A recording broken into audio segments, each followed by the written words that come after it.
Good evening. Welcome to Soni Irabor Live. Tonight I have two great minds, one in the studio with me and the other virtually. And we're looking at the economy, the Nigerian economy, based on what His Eminence or His Highness Lamido Sanusi. Oh God, I shouldn't be start up anyway. There's a tape we're going to play before we start the discussion where Nigeria is going, what CBN is doing, and how is Nigeria faring with the ordinary man on the street. The economy, long and short of it. Welcome. Well, my guests are Dr. Boniface Chizea, an economic analyst, and a very notable one at that. He's been everywhere. And then virtually we'll be joined by Mr. Magnus Onyibe, who is a columnist, and in fact he's been such a profound analyst as well, talking about global affairs and Nigerian affairs. And so we have two great minds that we're going to discuss the economy of Nigeria tonight. Welcome.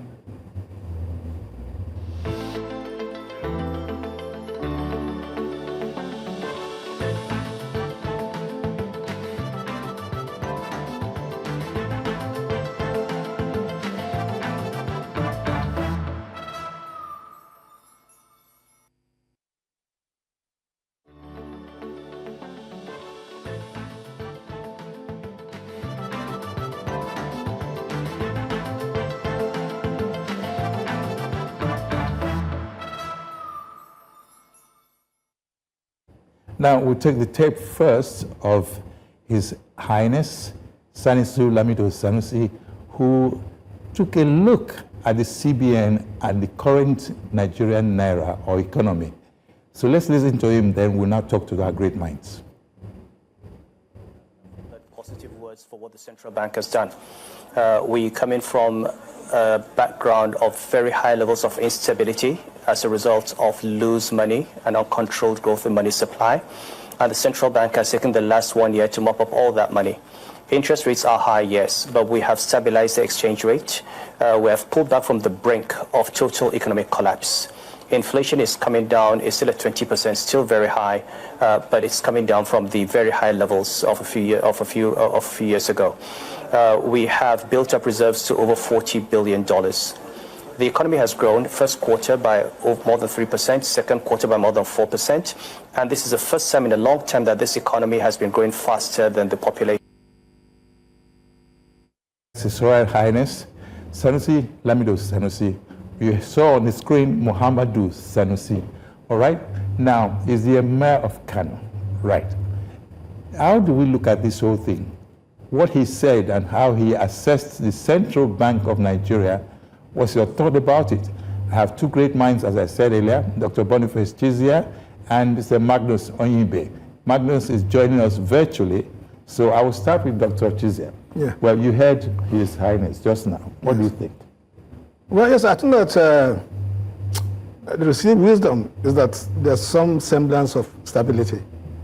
That's obvious in the sense that if you look at the rate of exchange, it's been stable for quite some time. But of course, as you say that, we must not also forget, to put in context, where we are coming from. But it seems that, at some point in time, the rates were, the rates was going to about 200,000 naira to a dollar. So it's like we pulled back, like he did say, so we pulled back from the brink. And then also, so we have some stability.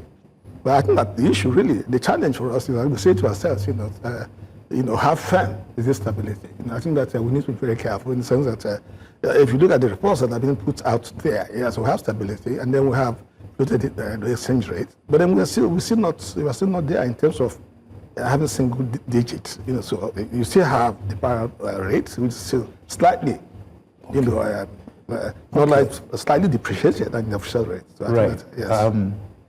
What do you think the ordinary man? How do you think the ordinary man will understand this? Because honestly, central bank assessed they are doing their best. The naira is making sense. Okay, fine. Does it affect the ordinary man on the street? How is he able to afford his own? Yeah. Well, Magnus will join you very shortly. Yeah. Well, I think that, yes, it's obvious. It's that those of us who've been around and you've monitored prices, at the time prices were dropping every day. So I mean, they're escalating and so on. So there were lots of instability during the initial stages of this reform. Well, obviously, I think that for the common man, the person that goes to the market to buy something, there's some stability. So the prices are stable. But there was a time when if you bought something today, then 2 weeks' time, the thing had gone up.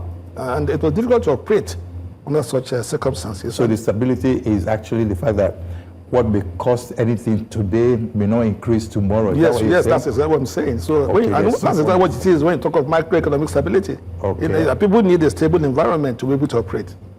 Okay. Well, Magnus, are you there? Sorry? Okay. Well, I'm told we don't have him yet. We're going to have. Anyway, let's carry on. Yes. When Magnus comes, I want to hear his reaction to some of the things you said now. Yes. But yesterday, when I say yesterday, I'm looking at maybe like, beginning of this year, we had, the Naira was 1,500 or thereabouts. Approximately, yes. Then it rose to almost 1,700, then it dropped to 1,400. Now that shows a level of reduction, but not stability. Yes. But then within the context, the currency is allowed to fluctuate within a certain limit. Initially we had some crisis in the sense that the disparity, the rates of shoe rate and private market rate, the margin was so broad. The extent that the margin was so broad, the temptation to run trip was very strong. So if I could get foreign exchange and the official market, I just go to the private market and offload it. But where we are today, now the rate is within, so that's a limit within which it is. It doesn't make it that much attractive for you to go and get money from the offshore market and want to offload in the private market. So I think that, so to that extent, yes, we have some stability. But a lot of people are being blamed for that, and they're usually, sometimes I ask myself, who is ready to bear the cat? When I say people are being blamed, even operators are blamed for the fact that they use the word round tripping. And you're saying it's no longer there? Well, I think that the incentive to do that, when it was there, it was clear. That was when if you bought $1 from the official market and you sold it at the private market, the profit you're going to make was quite considerable. It was, was up to 5% and above. And so that was an attraction, particularly if you can get large amounts of money on the official channel. You could just take the thing to the private market and sell, and you're not adding any value, but you're making so much money. And that's sort of money that is not good for the economy, because it's inflationary. Okay. You're not adding any productivity. We have Magnus Oyimbe. Welcome to Soni Irabor Live. How are you? Magnus? Want to speak? Okay, how are you, Magnus? I can see you now. Yes, very well, thank you. You've heard what Dr. Boniface Chizea said, so please respond. What's your take on what Lamido Sanusi said? Assessment of central bank. Yeah, the Emir is spot on. What he just said is what we have been saying a long time ago. The challenge we have is very high expectations of the masses, and nobody is explaining to them that there could be lag, delay, that the dissonance between, figures and facts from economists and the price of bread and vegetables in the market, that there's usually a lag, so it takes time for both to merge. That's where the challenge is. So the government people need to really explain to people. They have to engage economists, maybe like Dr. Chizea, to explain to people that even when you say the fundamentals are right, as the respected Emir has said, and a lot of economists have said, that it takes time, because it has to be a constellation of a lot of forces that will congregate before there will be respite. But all that have not happened. Some of them are in place. More are going to be in place from January. And when they come together, a lot of these expectations will begin to manifest. But for now, economists are talking and the people are still hearing rumblings in their stomach. So that's essentially because the price of food, you know, the kitchen table issues are still very rife. So that's the difference. So government people, the spokespeople of government, you know, should stop being combative and start becoming explanatory. Let them explain to people what the situation is so that they can really align with them. Combative. I like the word you used there. You explain more rather than being combative. Now, is there a synergy between central bank and government? Yeah. And before the people? Because it appears there's no communication link yet. Central bank is doing a great job, but government is not yet interpreting that job to the level of the ordinary man's interpretation. Well, I think that is good for us because people are watching. You know, I think it's good for us to at least bring up central bank and say that central bank, in fact, central bank today is doing a good job. You know, and that is a common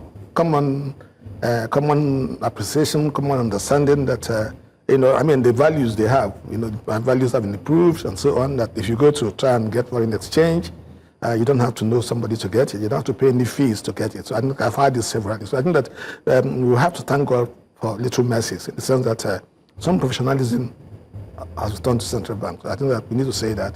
And then if you take the fact that we have ways and means finance, where we printed money and popped into the system, and it went into trillions of naira, you know, so much money.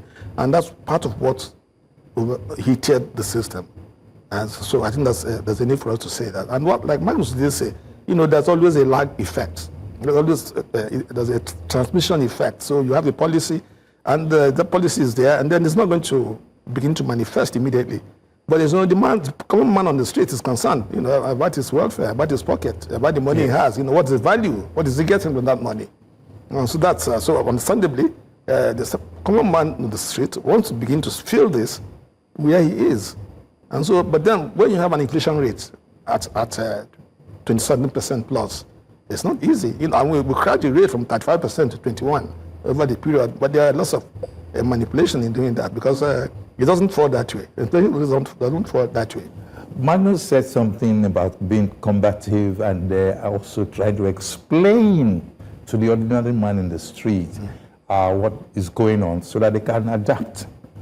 Do you adhere to that? Yes, policymakers must learn to communicate. You know, so communicate. Yes, that's why, for instance, you know, they have public relations departments and so on and so forth. So, and then they should be up and doing. You know, because I think that we need lots of explanation to be put out there so that people understand what is going on, what is happening, and to the extent that you do that, and that people know what is happening, and then if they have confidence and trust, they buy into what you're saying. And then it has surges, you know. So you are going through pains, and we are telling you just bear. You know, it's something that you say phase you have to go through. And then you'll be able to accept, you know, and then ride with it. But if you don't have confidence in what they are saying to you, and they've said severally, talked to you severally, and you've not felt it, it's not been borne out in practice, then you know there are some challenges. Magnus, what do you think would be the best option in managing information that comes out of government? Government people have to communicate to the people correctly. That's what the challenge is right now. They have to engage economists to help them understand that it's not just what the World Bank is saying. It's not what just the IMF is saying. I was elated when the co-CEO of BlackRock, Ulesi, the Nigerian man who bought the Gatwick Airport, even if he said, you know, that's not really his identity, said he is co-CEO of BlackRock. BlackRock is the biggest equity company in the world. They have portfolios in major sectors, from NVIDIA to Microsoft to everywhere. They're very big. And he came to Nigeria, committed to President Bola Ahmed Tinubu that his company is going to invest in Nigeria. That endorsement is more than IMF or World Bank endorsement because it's a private sector player, and they go to places where it is easy to play. So he confirmed to the world that all the bottlenecks inhibiting investments in Nigeria have been removed. And he committed to investing in Nigeria. They are into ports. They are majorly in aviation. They are in all the sectors that make economies move. So if somebody of that status would come to Nigeria, say to the president of Nigeria, without, I mean, he doesn't have anything to lose. He's not dependent on Nigeria. He was not doing business in Nigeria. He's an independent investor. Say to Nigeria, look, things are now okay. The economy has been reset. The country has been reset. All the fundamentals have been set right, or most of them have been set right. So we will be coming in here. He even committed and said, look, we are in the ports in Cotonou. I don't see any reason why we would not be here. He even said he apologized to the president that he's sorry that we're not here earlier. So the fundamentals are right. But the people are concerned that the food is not coming to the table as far as it should or enough. But it's not coming. And it's understandable. That's really the truth. The lag is there. So the people have to begin to explain to the people that, joy is coming. It's not here yet. There's more than light at the end of the tunnel. So they have to encourage them. Once they encourage them and they get them to buy into the plans of government, there will be less rancor, there will be less resistance. But that has not been done. They are talking at the people, and the people are saying, you're talking about fundamentals. The treasury is 43 billion. The whatever it is, you can wrap on here import. Like we say, I write about that, say stuff like that. But the kitchen table matters are completely different. What they're saying, the price of food has not gone down as they would expect. Dollar is stabilized right now, has been said. And if all these other fundamentals come into place from January, the taxes, for instance, have been reviewed, that will come into effect from January. And the Supreme Court judgment on LGAs that should let money go to the LGA so that we can have 744 capitals of the world where money is going into, not just 36 in Nigeria.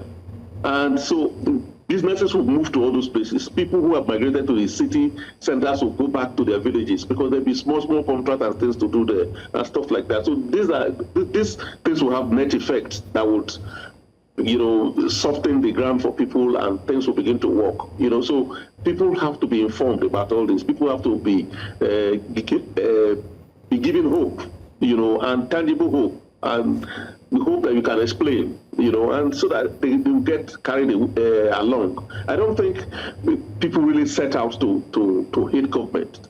It's not that government had made promises in the past, and they have failed them severally. So there's distrust. But now you have to build that trust. And in building the trust, you have to really explain to them in real terms, not jargons and fantasy, stuff like that. Okay. So, look, yes, this is where we're going. We're taking these baby steps, and we're taking giant steps, and we're just a few steps to the end of the tunnel. Yeah, from your own understanding, do you think come January, things will start showing a semblance of positive change?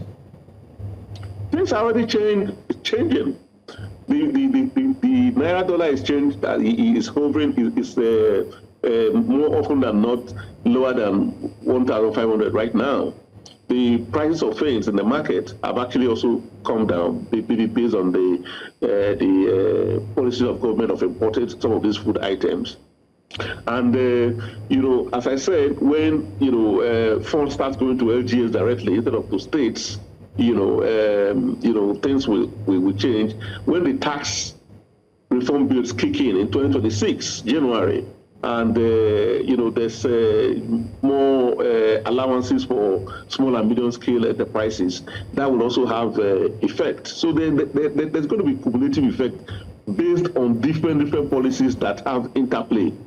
But okay. One or two cannot make it work. That's why there has to be a gamut, a basket of such policies that begin to work and things will begin to make sense. So I think that going forward, the worst is over, as the president said during his October 1st speech. We have crossed the bend, and we are now coasting.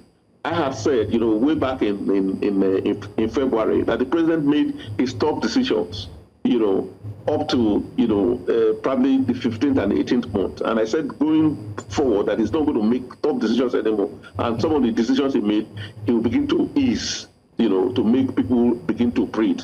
Okay. And that's what happened. So when he hit 24, things had started to change, and the ice was thawing, and the whole coolness was percolating down, and we expect it to continue that way, especially with the actions that CBN has taken as well about the monetary thing that we're squeezing, they are letting loose now and stuff like that. So I think, if they remain persistent, they put their foot on the pedal without looking back. We'll take a short break now. Nigerians will smile. Yeah, sorry, I didn't mean to step on your tongue there. We'll take a short break for some commercials and then move to Dr. Boniface Chizea before we get back to Magnus Onyibe. We'll be right back.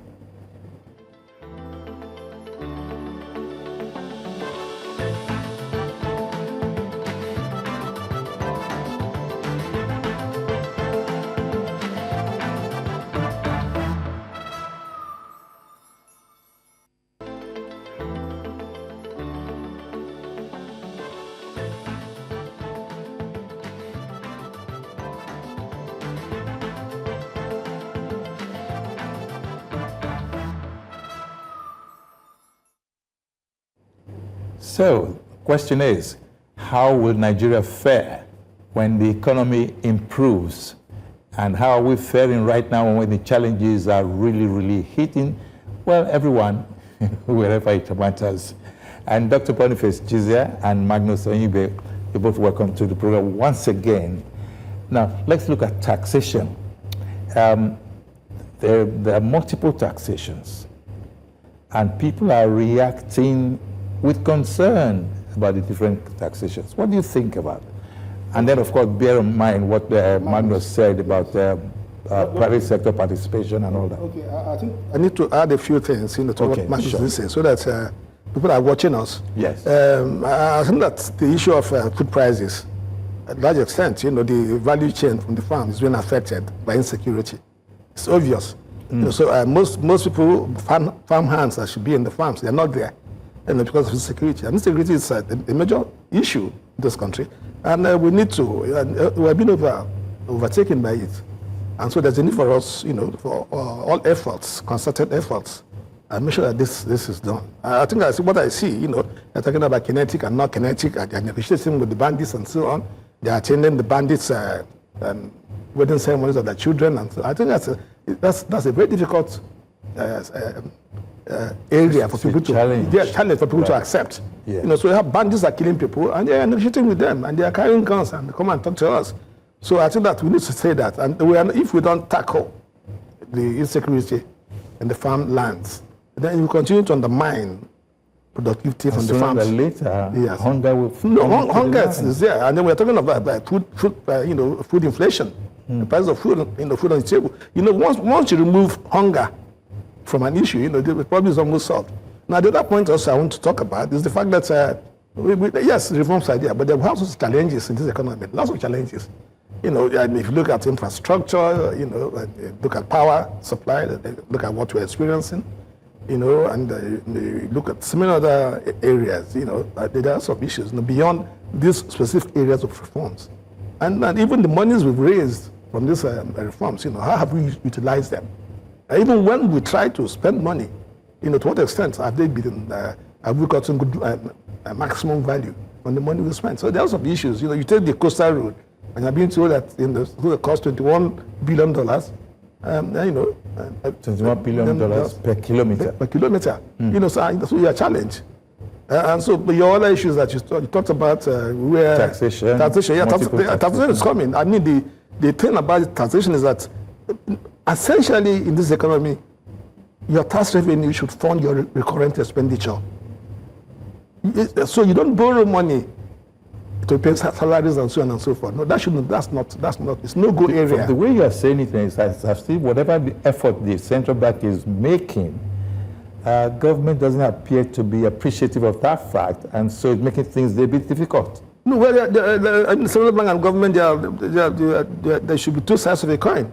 So yes, so that's that, so government appreciates the central bank. I think the president's on record. I mean, he's gloating about the fact that that they can now say inflation and corruption is gone in Nigeria. So you can go and if you want to get foreign exchange, you get it. Go like that. Well, so those are challenges. So there's no place you don't have corruption. So the corruption you have in Nigeria is there. It's because there's impunity. So when you are caught, it's something that's corrupt. You are caught, then the consequences don't normally follow. So it depends on the person that has been caught, committing this corruption. So I think that's one of the things we need to, make sure that we get on board. Of course, if you look at what Sanusi did say, the economy is growing at 4%. Yes, that's a commendable growth rate. For a long time, we've not been growing for about 4%. So at 4%, I would expect that we are growing more than the rate of population, and that's a fundamental requirement for the quality of life of the people to improve. So there are, if you like, silver lining, in the dark firmament. So there are issues. So we have reasons, to be a bit confident that things are improving. But it's not uhuru yet. We mustn't deceive those who are listening to us that we are there. We're not there. We're still far from there. Okay, Magnus, what would you say? What would your advice be for information management between the leaders and the followers? That's very keen, all of these things we're talking about. Yes, I've said that many times, and let me say it again for the 10th time. I'm saying, that, obviously, as Dr. Chizea said, it's not yet uhuru. Nobody is saying to anybody that it's uhuru. We're only just saying that the people should be well informed to tell them that we're on the way to uhuru, if there's any such thing, but that they should just carry a while, be patient, and we'll get there, soon enough, and explain why we think we will get there, the things that have been put on the ground, the guide rail that is there, and how we're going to reach this goal. We're talking about $1 trillion economy, and how we're going to get there. He mentioned something, earlier that is very fundamental towards getting to this kind of economy that we've been dreaming about. Two fundamental things: security. The insecurity is getting out of control. It has become worse, unfortunately. Electricity supply has also gotten worse. These two things have careened. They've gotten out of control. Unlike how well government has managed, how well this administration has managed the Naira-Dollar exchange rate, how well they have managed the other economic fundamentals, like GDP, like PPP, and stuff like that. But for security and electricity, electricity situation is getting worse. When it's expected, that the private sector had gotten involved. Unfortunately, there are a lot of things that went wrong. When they unbundled the thing in 2013, they got it wrong. How they're going to get it right now is why they are all scratching their head, because it's difficult to reverse what they have done. A situation where the thing is split into three: disco, genco, and transmission. Transmission is still in the clutches of government. The disco is there, not finding power to distribute. Genco is there able to generate up to 12 megawatts. Then the transmitting company cannot transmit more than 4. So about 10, or 8 or so is stranded. So there's a big problem, and they have to do something about having that resolved. How they going to do it? Sorry, can I stop you there briefly? This TCN, is it really doing its job? Does it understand what the problem really is? Because transmission is the key. If we are generating up to 12,000 megawatts and then transmission is still below 5,000, there's a big question mark there. What do you think? Of course. That's what the problem is. Transmission is still under the control of government. And the government bureaucracy has made it impossible for it to become as nimble as it should. That's why, the Gencos and the Discos, even Discos, are pacing them. Gencos are doing very well. They're generating electricity. The Discos are claiming that they don't have electricity to distribute to be able to justify, the infrastructure that they have to lay out. And the transmission company, can't transmit nothing, because they are still transmitting with the system, the system, transition system that that came with pre-independence, the days, whatever, and stuff like that. But the discos have invested, new equipment, new whatever. The discos are also doing the same thing, but TCN is dated, it's a fossil, so that's where the challenge is. So now that's one. The second one that Dr. Chizea mentioned is security. Insecurity is getting worse. We're hearing what we're hearing in Kwara, in all those states and whatever, where, these folks are becoming too bold. We have to really take drastic action to be able to, address the situation. You did mention about how they are attending, some government officials are attending wedding parties or so of bandits, and they're carrying guns about and stuff like that. We really have to do something much more than we're doing right now. And knowing who President, or the kind of person that President Bola Tinubu is, I believe he might have something off his sleeves, that he would is trying to put together before he comes out with it. Because these two things are impeding the economic development of Nigeria: insecurity and lack of electricity. Without electricity, the country cannot industrialize. Without industrialization, we cannot grow. So, and we are here talking about, processing our raw materials to at least 30% before they're exported. How are they going to do it when there's no electricity? The industries are not there. And if the industries are not there, how's there going to be reduction in employment? Because the industries will have to employ our people. Right now, when we export our raw cocoa, our raw crude oil, and raw sesame seed, or all these other things that we export, we're exporting wealth. We're exporting our jobs as well. Because if this shea butter is being processed here, cocoa is being processed here, all this other stuff we're exporting are being processed here, we're creating employment for our people. And when there's employment, people will not be hungry.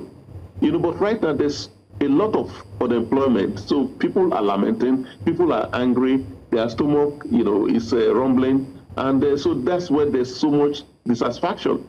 But if we're able to get this, all of that things, most of the other things, as we said, this administration has been able to work very hard towards getting them right. So the reset, like I said, it's very, very important that we have foreign direct investment. Okay. And without confidence in the economy, there will not be. And now we're seeing the big players saying, things are right and they're ready to come. And you know how it goes. The crowd follow the big men. Once these big ones begin to come, the rest of the medium ones begin to come, and things will change. But even when they come, where is the electricity? As I've been mentioned, even when they come, where is the security? So I believe Mr. President knows this, because he's not an economic illiterate, for Christ's sake. For the first time, we have a president that's knowledgeable about the economy. Right. He's an accountant. He's worked in conglomerates, so he knows what the whole thing is about. That's why he picked and chose the people that he chose with competencies. So I believe that, he must be working around the clock, trying to see how we can tame these two monsters: insecurity and lack of electricity to industrialize the country. Yes. Now, Magnus has hit some nails on the head. Insecurity, which you mentioned, power, lack of power. And I've questioned the whole essence of having TCN to manipulate or control what goes out to the people. So there's no power, that's what it means. What do you have to advise the government? Well, I think that the point about TCN being under the control of the government, there's some sense to it. Now, what tends to happen is that if you leave that to the private sector and they pursue the profit motive, then so many places they don't get power. So it means that in a place like Lagos, so you will not give them, because then, what money are you getting from there? So I think that's something that the problem we had with electricity is the fact that we try to bring in private sector. And like most things in this country, we try to do that, and we did not do them properly. We did not do them at arm's length. And so we didn't people. Shouldn't we have been doing by now enough power audit to, send a signal to the whole nation, to government, and to the stakeholders what is required? Because TCN by now ought to have understood what the problem is, to understand how to tackle it. Yes, well, I think that they know what the problems are, but when you find that there are mistakes have been made, they're not easy to correct. And even if you take the tariffs that are supposed to pay, at the time we had a multi-year tariff system and so on and so forth, and we're been able to implement them. So I think that's okay. Let's hear Magnus. He's trying to say something. Magnus, go ahead. See, there's no security risk to it at all. The mistake they made is that the country should have been zoned. Different power companies should have owned these transmission companies. You generate, you transmit, you distribute one single company.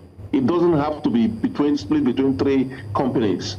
That's where the problem is. And the handshake between these Magnus, three different entities Magnus, is creating a problem. Magnus, there's a point Dr. Chizea is making here, that if government does not intervene, profit makers would make it a point to give to those who can afford it.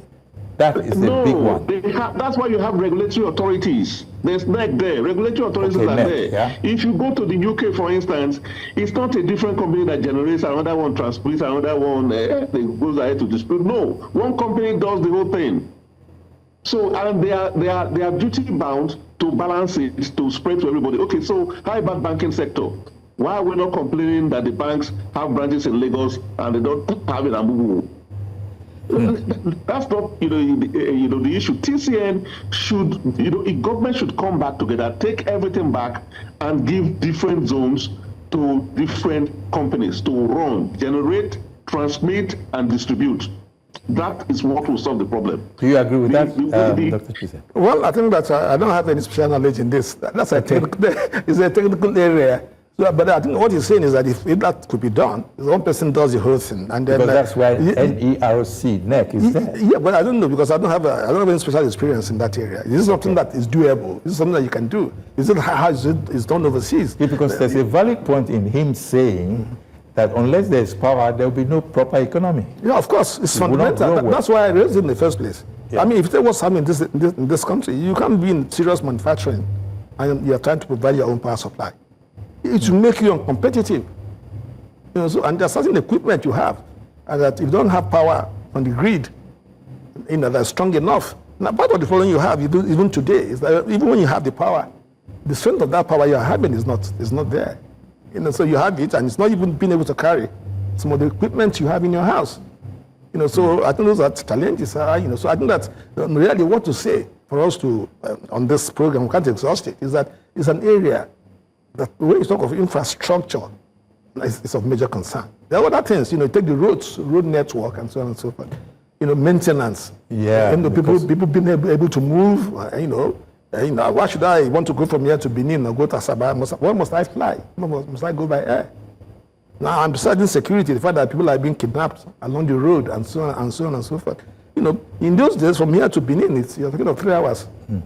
But now, the whole place, it's in a mess. The roads are in very bad condition. You go on the road, you cannot predict when you get to Benin. Trailers will fall on the road and so on. That's a log jam, and you can't move. So I think those are challenges. Magnus, there are issues at stake here. The nation is large.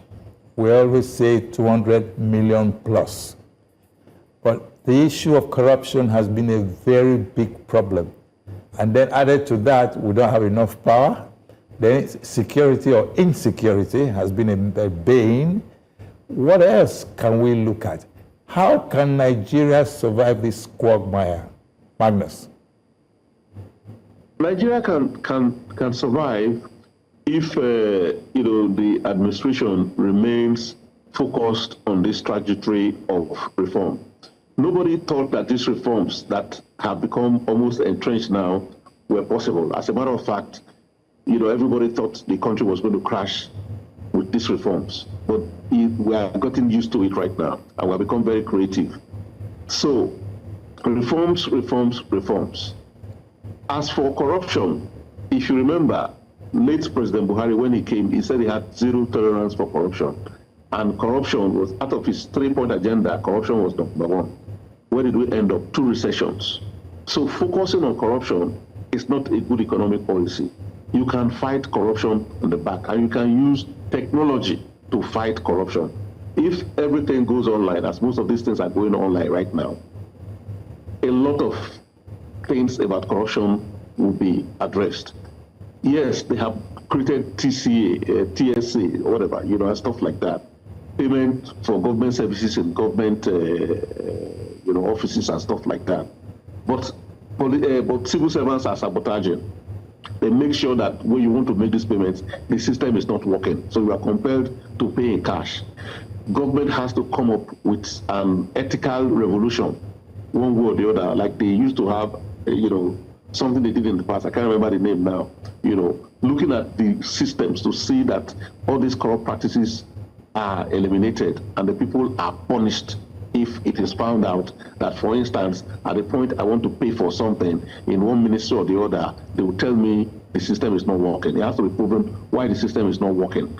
And so that, because if you do a lot of things online, corruption will be eliminated. Right now, it's because of interface with cash. That's why there's a lot of corruption. And two, corruption is being fought maybe indirectly by this government. A minister has just been relieved of his job because it's alleged that he had forged certificate. A minister not too long ago was relieved from her job because she was alleged to have been found wanting with respect to dealing with some cash. It's not in the front. They're not, fighting it frontally. They're not throwing it in the front of everybody so that it will not scare people and people will not run away from doing business in Nigeria and stuff like that. But it's being fought. But a lot more needs to be done. And as I said, technology will help a lot in this direction. Okay. If you're doing your driver's license, for instance, if you're doing your driver's license, for instance, you are doing it online. And as you mentioned earlier, with CBN, for instance, you don't have to know anybody to be able to get your FX anymore. That's a major step. Because in those days, you have to know people. They have to be, there's arbitrage, you have to speak to somebody, somebody has to speak to somebody. But right now, you need it, you apply for it, you get it. So to that extent, corruption has been eliminated. I guess that's what the president was referring to, not that corruption has been eliminated in the country entirely. It's not possible. Even in America, there's corruption. So, it's for us to get our hands together and push more on this trajectory that we're going, to see that, no matter whose horse is God, no matter the pains that we're going through, we look at, as Doc said earlier, at Uhuru, that we want to get to Uhuru. Can I go We'll take a commercial break, and when we get back, we'll look at the rule of law and then round off. Okay, we'll be right back. Can I use this?